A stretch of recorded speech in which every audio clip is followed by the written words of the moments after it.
Привет! Сегодня делаем мой любимый торт «Птичье молоко».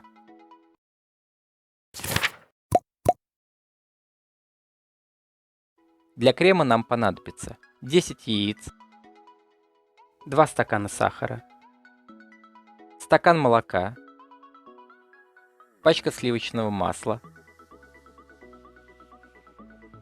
желатин, мы возьмем 15 грамм, и 2 столовые ложки муки с горкой.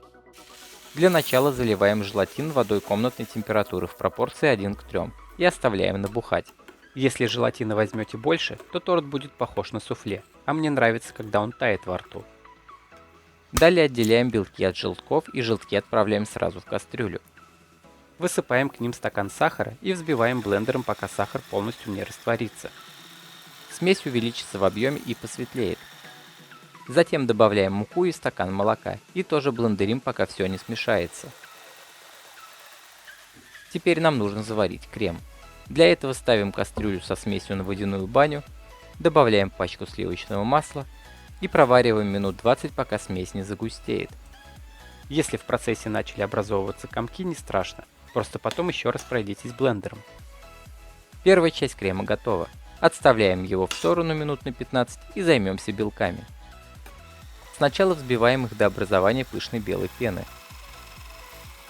Затем добавляем стакан сахара и блендерим, пока сахар полностью не растворится.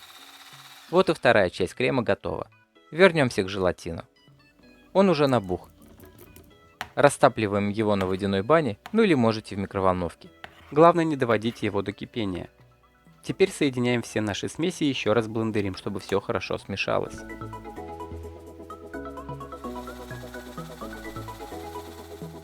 Выливаем получившийся крем в форму и убираем в холодильник где-то на час, чтобы торт схватился. Через час торт застыл и можно приготовить глазурь. Для этого смешиваем 1,5 столовые ложки сахара, 3 столовые ложки какао и половину стакана молока. Тщательно размешиваем и ставим на средний огонь. Как только смесь загустела и стала однородной, добавляем грамм 40 сливочного масла и еще раз перемешиваем. Смесь стала глянцевой и идеальной по консистенции. Даем глазури остыть минут 5 и пока она не потеряла своей текучести, заливаем поверх торта и размазываем лопаткой. А сверху присыпаем дробленым грецким орехом. Даем остыть в холодильнике еще часок и можно наслаждаться. А я люблю заморозить этот торт в морозилке и потом, дав ему минут 5 подтаять, есть. Получается как бы мороженое. Советую попробовать. Мне нравится этот торт за воздушность, поэтому делаю его без бисквита, да и возиться с ним лень. А вы можете уложить бисквит в основание и крышу торта. И напишите комментарий, как вам больше понравилось.